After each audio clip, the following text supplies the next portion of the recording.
Welcome back to my channel. If you are new here, thank you so much for choosing to watch this video. If you are not yet a subscriber, kindly hit the subscribe button. My name is Fisayo Patrick, and in this video I'm going to be talking about 7 topics that you can explore if you are a content creator for brands. Content creation is not for the faint-hearted, and I say this all the time.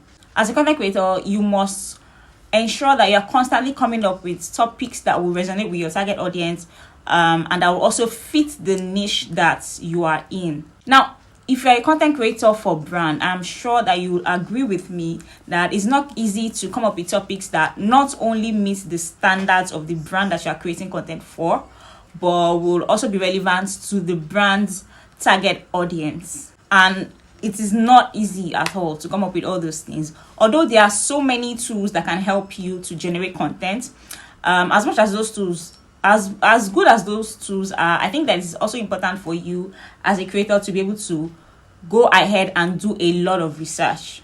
While you're doing that, you'll be able to identify trends and you'll be able to figure out how to integrate it into the entire content strategy of the brand that you are creating for. So I've done the work for you. Doing my research on content topics to create for the brands that I create for, I formulated the ideas that I'll be sharing with you in these videos. And okay, when I say formulated, it doesn't mean that these ideas have not been explored before, right? I'm just trying to reiterate the so many topic ideas that you can discuss, that you can create for your audience. So that's what we're going to be discussing in this video. So you should know that before you dive into any topic, it's essential to research the brand's target audience's interests and preferences, as well as their objectives, their target demographics, and so on and so forth. So this will help ensure that your content resonates with the brand's target audience and also the decision makers in that company that you're creating content for. So the first topic idea that you can explore are product reviews and demonstrations. So create reviews and create demonstration videos of the products of the brands that you are working with. So you want to create content around the products that that brand is offering. So if, for instance, it's a makeup brand that you're creating content for, or a skincare brand, people would like to see you use the products in your videos. They would like to see you teach them how to use the products, teach them how to apply the skincare product, how to apply the new lip gloss, and so on and so forth. Listen, this is not a new thing, right? A lot of content creators do this, but I'm tired of seeing creators, or especially influencers, review products that they do not use. So if you're one of those people that review products that you have never used before, right? Maybe you just jump on the product review because of the amount that the brand is offering you, then I'm boldly saying that you are one of the people spoiling this country. Look, it shows, right? We would know, because the way you talk about it, you won't be enthusiastic about it and you won't have anything tangible to say. For instance, there's a popular actress that all of a sudden posted about a brand, a skincare brand, and she talked about how she was gushing about it. And I could instantly tell that she doesn't use the product, because nothing like that was ever on her page. She just picked it up and just posted the content, right? So I replied the post and I asked that, have you ever used these products that you are reviewing before? And of course, as usual, I didn't get any response. But I knew that she had never used this product before, because she was gushing about the product. But when I read it, I realized that there was not anything tangible that she had to say about the product. That's why I said it shows. If you are reviewing product that you have never used before, product that you're not comfortable using, or products that you don't really like but you're doing because of the money, people would know, and that's really a bad way to lead your audience on. So if you are reviewing products or you're doing demonstrations of any kind, provide your honest opinion. Of course, you have good things to say about the products you are reviewing because you're working with the brand, right? But be honest about it. Talk about the good parts, talk about the not so good parts, and let people see that. Let people know that you are being honest, right? Let me be transparent. The second topic to explore is tutorials and how-to guides, and this involves a few key steps. First of all, you need to familiarize yourself with the brand's products or services and also the brand's target audience. So understand their needs, their pain points, what they seek to learn, what they seek to accomplish. Next, brainstorm ideas for the tutorials and the how-to guide that aligns with the brand's offerings and addresses the audience interests or challenges. Then when you're done with that, determine the key steps that you cover and figure out how to present it to the brand's audience. So what we would like to see in tutorials and how-to guides are step-by-step instructions, tips, tricks, DIYs, shortcuts, things that are helpful to us, right? Not anything technical or overly complicated. Make sure that you simplify tutorials as easily as possible. I also do tutorial videos on YouTube, and before I start filming any tutorial video, I make sure that I test it myself. I go through, if I'm reviewing maybe a software or any new tool, I first go through it, do it myself, see that I accomplish the results that I want to promise in my video, and then I start to film the tutorial video. So you want to make sure that you're doing that as well. Number 3 is brand collaborations and partnerships. So another way to create content is to collaborate with brands to help them make their products, their services visible. So collaborations and partnerships is a very strategic way for you to leverage brands' resources and their audience to create memorable experience for their target customers. But before you reach out to a brand for any kind of collaboration, you need to ensure that it's a win-win situation. So if the brand is not going to be getting anything out of it, if it is obvious that you are doing it to you're leveraging their visibility to increase your own visibility, obviously they're not going to come on board with it. But if, for instance, you have an engaging audience, you have a growing audience, and then there's a brand that is just coming up that you know that they actually need to be seen, maybe you've used their services or their product before and you think that a lot of other people need to know about them, then you can reach out to them, ensuring that they see the benefits of what you are doing for them.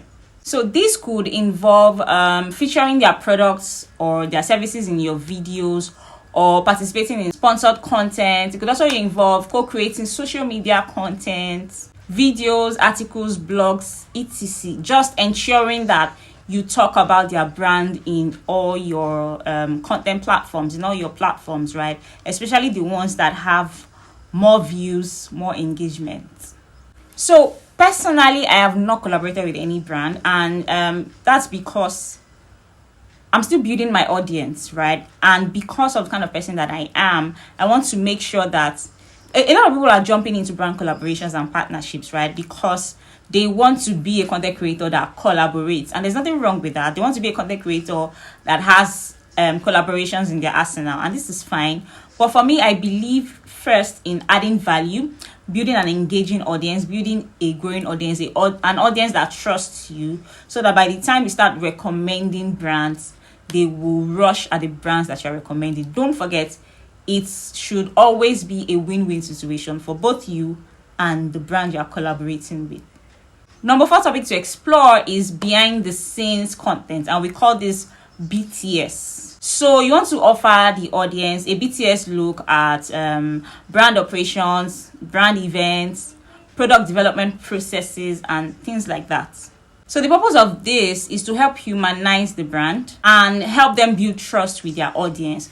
You want to make sure that every BTS shoot that you take is authorized by the decision maker of that brand before it is published. I have read about stories of content creators who took BTS content and published it without showing anybody in the company they were working with who could give them the go ahead, and it caused a lot of problems. It actually brought an end to the collaboration. So you want to make sure that you are going through the due process before you publish anything. So your content should provide, like, if you want to really make it more interesting and more acceptable by the audience, make sure that your content provides an authentic and unfiltered look at what goes on behind closed doors, showcasing the people, the processes, the whole thing, right, that makes the brand unique. So the purpose of this, like I said, is to help humanize the brand and give the audience a deeper understanding on the brand's values, the culture. It is very important that your BTS content is looks genuine and looks relatable. It is important to make it look as natural as possible, right? If it looks too staged, or if it's too staged, people would know, because like I said, it shows. Number 5 is educational content. So the purpose of educational content is to inform, teach, educate, or provide valuable insights to the audience on a particular subject matter. So it should be well researched, organized, and presented clearly. And I love creating educational content a lot, because researching them is pretty interesting. It gives me knowledge about things that I would normally not know of about my audience, or my audience target, my brand's target audience, the brand that I'm working with, their target audience. Do you understand what I'm saying? For instance, I have a client that bakes cake, and I've been doing a lot of research on their industry so that I can create content that will resonate with the brand's target audience. And so far I have learned so many things that I have missed out on because I'm not a baker, right? So educational content helps to increase your knowledge about the industry. So you want to create the content that provides valuable information or insights related to the industry or niche that the brand operates in. So educational content can take various forms, right? Including articles, blog posts, videos, social media content, webinars, infographics, podcasts. So it should provide actionable information, practical tips, and real-world examples. So it will make the audience learn and apply the knowledge, and also have an insight about the brands that they are buying from. Number 6 is interviews and Q&As. So you can conduct interviews with experts or representatives of the brand that you are working with to discuss relevant topics or answer questions from their audience. So a good way you can do this is to start a podcast. So a podcast is a good place to create interview questions like that. And speaking of podcasts, I have a podcast called Realities of a Nigerian Creative Podcast. If you have been following my videos for a while, you know that I always talk about the podcast. Please, I really want you to follow the podcast, right? So we talk about the realities of creatives in Nigeria, the problems, the challenges that we go through. And I bring a lot of creatives on board to talk about their challenges. So I think you should follow it. You find it on Spotify. Realities of a Nigerian Creative Podcast. Number 7, and last but not the least, is storytelling. So you want to tell compelling stories that resonate with the brand's target audience and incorporate the brand's messages or values. Stories are very powerful. If you can start creating content with stories, you would see how people would gravitate towards it, especially the target audience that brand caters to. So you want to start with stories. You want to actually build, you want to incorporate the products and the services that the brand is offering to your story. So it is important that you know how to tell good stories. So the best way to tell stories that resonate is to stick to the truth as much as possible. A friend just made a statement one day, and he said, what did he say? Wait, I'm trying to remember. Okay, he's a baker, right? And he said, we don't bake cakes, we make art. So that is a good place to start a story from. That's an expo. That's a good way to start a story. So they don't bake cakes, right? Instead, they make art. So, do with it what you can. So stories create emotional connections and they foster brand loyalty. So those are the 7 topic ideas that I have for you. If you are a content creator for brand, don't forget to come back to watch this video when you get your first brand deal, your first brand partnership, or when you are stuck at any time. All right, that's all. Please subscribe to this channel if you have not done so. Also follow me on Instagram at Fisayo Patrick 1. I will see you in the next video.